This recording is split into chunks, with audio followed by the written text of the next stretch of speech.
Nessa última parte dessa aula, a gente vai falar das 3 formas de perder dinheiro com ações. Obviamente eu não quero ensinar ninguém a perder, mas é importante saber como a gente perde no mercado de ações para evitar de seguir esses passos e evitar essas arapucas que o mercado de ações costuma nos trazer, já que muitas dessas formas de perder dinheiro nem sempre são desviadas pelos investidores. Vou mostrar as 3 principais que eu separei aqui.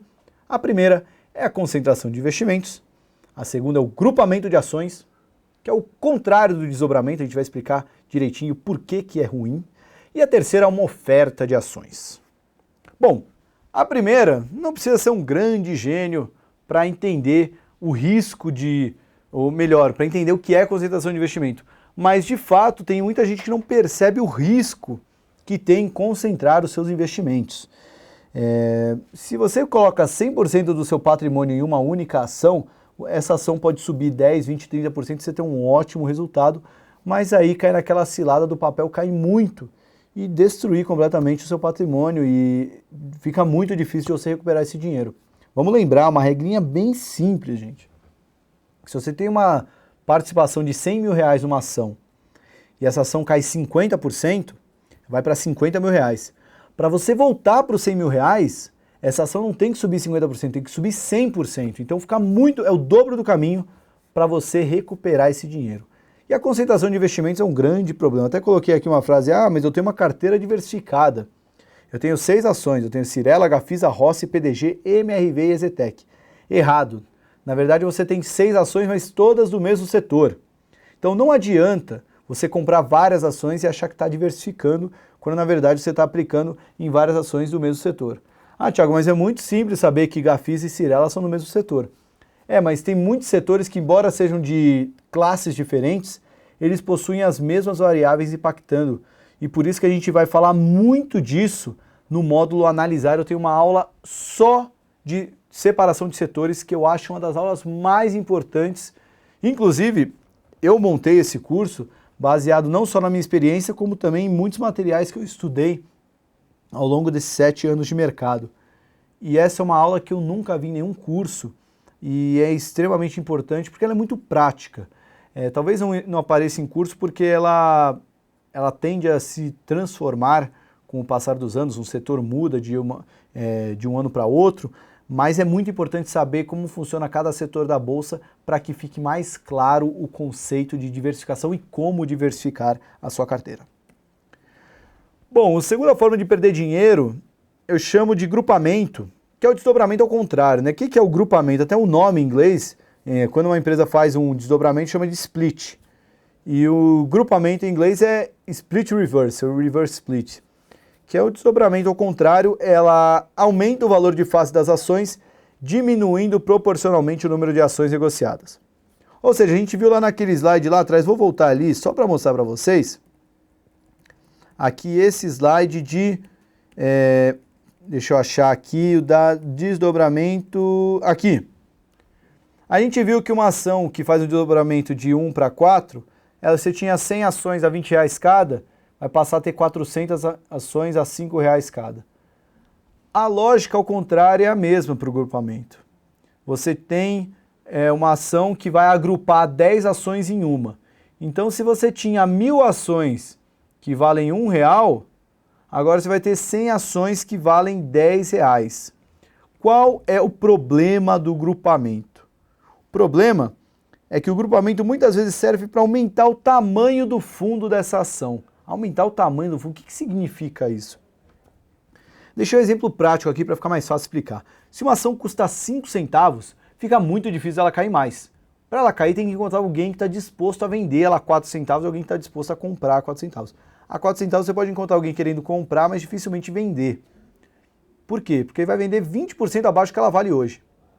Agora, se essa ação de repente passa a valer R$5, aquele cara que tinha ela a 5 centavos e não conseguia vender a 4 centavos, fala, opa, peraí, eu ia vender 20% abaixo. Agora se ela está a R$5 e eu vender a R$4, eu vendo 20% abaixo.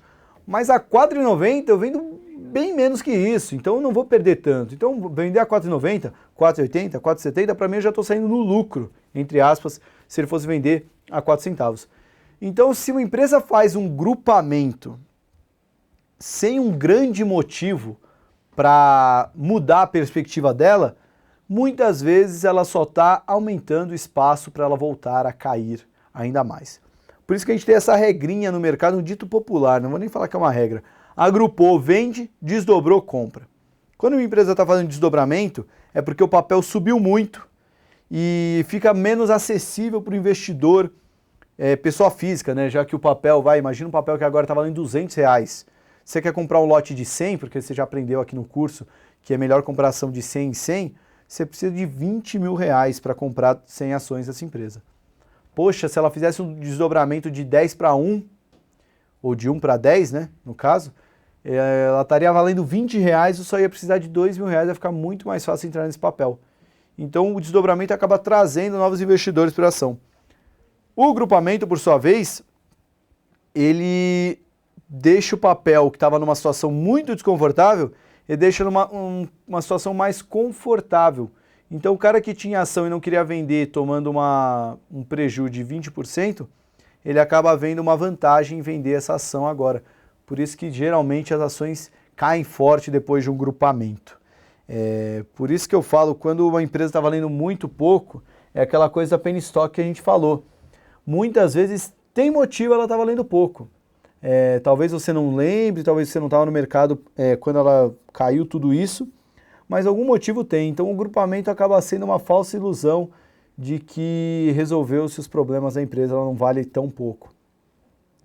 E por que é tão importante saber de grupamento agora? Porque, deixei até o link da matéria aqui, essa aqui é a matéria que mostra a guerra contra as penny stocks da BMF Bovespa. Teve uma empresa chamada OGX, não sei se vocês conhecem, a empresa de petróleo pré-operacional do famoso Eike Batista, que já foi um dos homens mais ricos do Brasil, dos maiores do mundo, e hoje está bem distante dessa lista, muito por conta da derrocada do império das empresas X. E a OGX foi uma empresa que trouxe muita dor de cabeça na Bovespa, não só para os investidores que perderam muito dinheiro para uma empresa que já valeu mais de R$20 e hoje está cotada a 5, 10 centavos, mas também porque a empresa, como ela tinha muito volume negociado, ela tinha uma participação muito grande no Ibovespa. Então muitos fundos tinham que acompanhar essa ação, muitos investidores compraram essa ação, muita gente operava essa ação. Para evitar esse problema, que foi uma empresa com muito valor e com muito volume e pouco valor entrar no Ibovespa, a BMF Bovespa mudou as regras de composição do Ibovespa e também mudou as regras contra as penny stocks. Então ações que estão há mais de 30 dias consecutivos valendo menos de R$1, elas precisam fazer uma medida para voltar a valer mais de R$1. Ora, você conhece alguma medida que vai fazer uma ação disparar de uma hora para outra, uma medida fácil que eu possa anunciar e pronto? Não existe. A empresa tem que mudar seu conceito, tem que mudar seus resultados, tem que mudar seu futuro para fazer as ações voltarem a subir. Isso não é tão simples, não depende só dela, tem que convencer o mercado. Mas existe uma maneira simples que é o grupamento.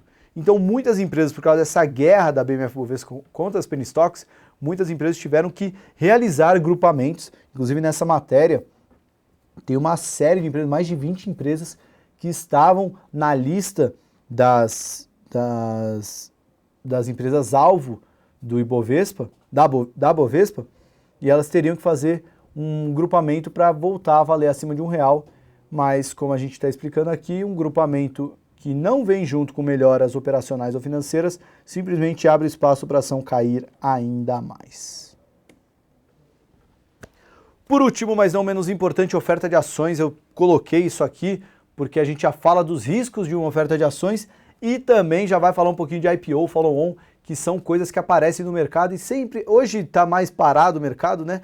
Mas no final dos anos 2000, a gente teve uma série de IPOs, aliás, em toda a primeira década desse século, a gente teve muitos IPOs, que são ofertas públicas iniciais de ações, que é quando a empresa estreia na bolsa, e com isso vieram os flippers. Quem são os flippers? São os caras que entram no IPO, se alavancam, eles podem entrar com uma quantidade, lembra o conceito de alavancagem? Podem entrar com uma quantidade muito maior que eles têm de dinheiro, então se alavancavam no IPO, compravam e já vendiam na estreia, porque o papel costumava subir forte na estreia. Eu vou explicar depois por que acontecia isso. Mas antes vamos falar por que uma oferta de ações é ruim. Primeiramente, a oferta de ações é quando a empresa se capitaliza através de uma emissão de novas ações ao mercado. Lembra sempre que a empresa entra no mercado de ações porque ela busca capitalização para fazer um projeto, para comprar uma empresa, para mudar o maquinário, seja o que for, e ela enxergou no mercado de ações uma estratégia mais interessante do que simplesmente chegar no banco dela e falar, me dá o empréstimo. Então, uma oferta de ações seria uma nova capitalização da empresa. Qual é o problema de uma oferta de ações, principalmente de uma empresa que já está listada na bolsa? Primeiro, uma sinalização negativa para o mercado que você precisa de dinheiro e talvez não esteja com crédito bom na praça para pegar o dinheiro emprestado, não quer aumentar tanto a sua dívida com capital de terceiros, quer aumentar no capital próprio. Então já não é uma sinalização muito boa. Segundo problema é o conceito de overhang, que é o excesso de liquidez. Você está despejando a ação no mercado. Se tem muita ação, tem muita oferta do papel no mercado e a demanda não acompanha, acaba tendo um excesso de liquidez, com isso ela perde valor. Está muito fácil a comparação, então eu não vou pagar tão caro por ela.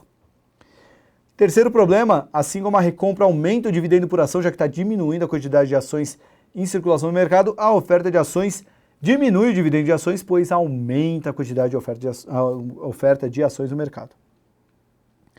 E por último, a oferta de ações, acho que esse é até o mais importante, que é muito em linha com o que a gente viu no block trade. Mas quando uma empresa anuncia que vai fazer uma oferta de ações, ela tem que fazer a precificação dessa oferta. E ela não vai escolher um preço aleatório. Como eu falei no caso da subscrição, o investidor só participa da subscrição quando a ação está num preço que vale a pena participar da subscrição e não comprar no mercado de ações. Então, como que a empresa vai se basear para fazer essa oferta de ações? Ela vai se basear no preço que a ação está valendo na bolsa. Então o que o investidor vai fazer, os grandes investidores, né, os que conseguem mexer com a dinâmica do mercado, vão olhar e falar, olha, se a empresa está valendo R$10 na bolsa, ela vai fazer uma oferta de ações? Quem sabe se todo mundo começar a vender ação e ninguém comprar, o papel cai para 9, o papel cai para 8, o papel cai para 7, e a empresa vai ter que fazer uma oferta de ações a um valor bem pequeno. Então a gente entra, compra o valor nessa oferta de ações, vai comprar num preço bem mais interessante. E acaba tendo um interesse mútuo do mercado de fazer o preço cair. Aliás, parece que falar desse jeito parece que é uma coisa ruim, o mercado inteiro trama para derrubar o preço da ação. Mas na verdade, uma oferta de ações inibe compradores, já que eles vão esperar sair a precificação da oferta para tentar comprar num preço mais interessante. Então por isso que a oferta de ações acaba por si só já derrubando o preço das ações. Agora falando um pouquinho de IPO e follow-on. O primeiro IPO, a oferta primária de ações, é quando o acionista controlador vai vender as ações para o mercado. O follow-on é a oferta secundária de ações, é quando essa venda de ações, ao invés de ser feita pelo acionista controlador, é feita por um acionista importante, mas não é o controlador. Por exemplo, um private equity. Private equity são grandes fundos que geralmente o projeto deles, como é que funciona? Eles compram uma participação numa empresa de capital fechado, colocam a cultura deles lá, que de uma forma bem resumida vamos cortar custos e aumentar o resultado. Então eles tentam tornar a empresa o mais eficiente possível, o máximo de enxugamento com o máximo de retorno, para depois disso a empresa vai valer muito mais e eles vendem ela no mercado de ações via IPO ou via follow-on. Podemos ter um IPO depois da empresa estar listada na bolsa, que seria o controlador vendendo mais ações depois de já estar listado na bolsa. Mas geralmente o IPO marca a estreia da ação na bolsa, já que o controlador está vendendo para o mercado. E aí isso entra o critério de mercado primário e mercado secundário.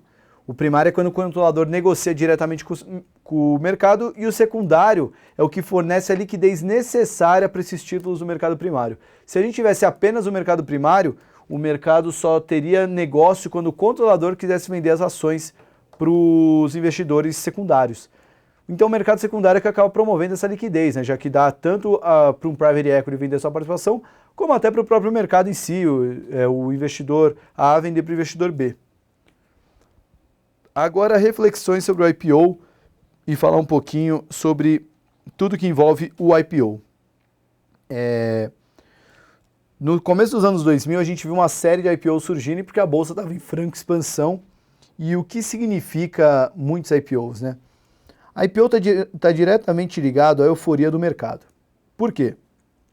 Porque quando uma empresa vai estrear na bolsa, não dá para saber se o balanço, se o preço de uma ação não listada na bolsa realmente seria o mesmo de uma empresa do mesmo setor listada na bolsa.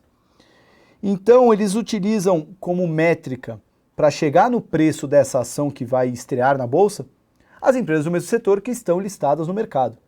Sendo assim, quando é interessante para o acionista controlador abrir o capital? Quando as ações do setor dele estão em alta. Por isso que no ano que o setor educacional disparou, com as medidas do FIES, vieram os IPOs da Ser Educacional e da Ânima. Porque o setor estava muito bem precificado na bolsa, então para fazer o cálculo do preço dessas ações, utilizaram como base as métricas das empresas já listadas na bolsa que estavam disparando, e então o IPO ficou, vamos dizer, caro, ficou um preço bom para quem estava vendendo. Por isso que nessa época, assim, agora a gente está aqui em 2016, a gente não tem visto muitos IPOs, apenas de empresas que já eram tão bem estruturadas que não precisavam de um bom momento do mercado. Por exemplo, Smiles, BB Seguridade, que foram os IPOs recentes, mas faz muito tempo que a gente não tem uma saraivada de IPOs, como a gente viu, por exemplo, em 2008, 2007, que a gente via quase que um IPO por semana. Então tinha muita euforia no mercado. Então o IPO está diretamente ligado à euforia ou, vamos dizer, pânico ou até descrédito, ceticismo com o mercado. Se tem muito pouco IPO, o investidor está mais cético com o mercado. O acionista controlador não vê uma grande vantagem para abrir o capital. Tanto porque o preço vai ser menor, já que as ações pares estão mal precificadas, como também o interesse do investidor vai ser menor. E agora, aquela reflexão de vale a pena comprar ações em IPO, por que eu faço essa reflexão? Porque nos anos 2000, a gente viu uma série de IPOs e as ações disparando o tempo todo. A ação estreava com alta já de 10%, 20%, 30%. Por quê? Como é que funciona o IPO? Se quiser até cortar para mim, porque o slide agora já vai ficar repetitivo, mas como é que funcionava o esquema de IPO? Quando uma empresa anuncia que vai fazer uma oferta de ações, grandes bancos, grandes investidores topavam participar, que é quem dá de fato o colchão, a tranquilidade para a empresa abrir o capital. Mas também tem os investidores menores, vão querer comprar 100, 1.000, 10.000 ações no máximo, mas não é uma grande participação. Mas se o grande investidor quer comprar essas ações e ele acaba sendo atendido na quantidade total que ele quer, o IPO acabava não sendo interessante para a bolsa, porque o grande investidor, que era aquele cara que já queria ter participação na ação, só estava esperando abrir o capital, ele já comprou os 100% que ele queria. Eu quero 7,5% do capital, sei lá, dá 2 milhões de ações. Se ele já comprou esses 2 milhões, ele não vai querer comprar no dia que a ação abrir. Se esse cara não vai querer comprar no dia que a ação abrir, quando tiver o IPO, o volume vai ser fraco e a ação tende até a cair. Então, o que a Bovespa acaba fazendo? Ela acaba entregando não 100% do que esse grande investidor pediu, mas 95%, 92%, 90%, acabava não atendendo toda a demanda desse grande investidor. Por quê? Porque aí no dia que a bolsa estrear essa ação, no dia que essa ação estiver sendo negociada, esse investidor vai ter que entrar no mercado e se de fato ele quer chegar nessa participação, ele vai ter que comprar a ação. Então naquela época que tinha muita euforia, muita gente, o investidor acabava tendo que entrar, como tinha muita gente com o papel acabava subindo, tinha uma grande demanda pelo papel e tinha uma disparada no dia de estreia. Por isso que isso provocava o que é conhecido como flipper, que era o cara que usava margem para se alavancar. Então com 2 mil, 3 mil reais ele comprava 10, 12, 15 mil reais a ação subia 10%, isso dava um ganho de 10%, mas sobre o capital dele, imagina, se você tinha 2 mil reais e se alavancou em 10 mil e a ação subiu 20%, ela subiu para 12 mil reais, você ganhou 2 mil reais e o seu capital inicial era 2 mil reais. Então, na verdade, você ganhou 100%. É um ganho extraordinário para um único dia de pregão. Então, é isso que acabava acontecendo muito no IPO. Hoje, como o mercado está mais fraco, esses IPOs não costumam ter essa euforia toda. A gente viu até IPOs fechando pregão praticamente estável. É até um pouco triste ver isso, né? Depois de tanta euforia no mercado. Mas a grande reflexão para o investidor de longo prazo, vale a pena entrar no IPO? Aí eu até, se voltar para o slide, mostrar a frase do Warren Buffett, que eu deixei aqui para terminar essa aula. Warren Buffett, para quem não conhece, é o maior investidor do mundo, um dos homens mais ricos do mercado financeiro, homem mais rico do mercado financeiro, um dos homens mais ricos do mundo, e construiu toda a sua fortuna praticamente investindo em ações. Ele tem uma frase: o vendedor sempre terá mais conhecimento que o comprador. Isso sobre IPOs.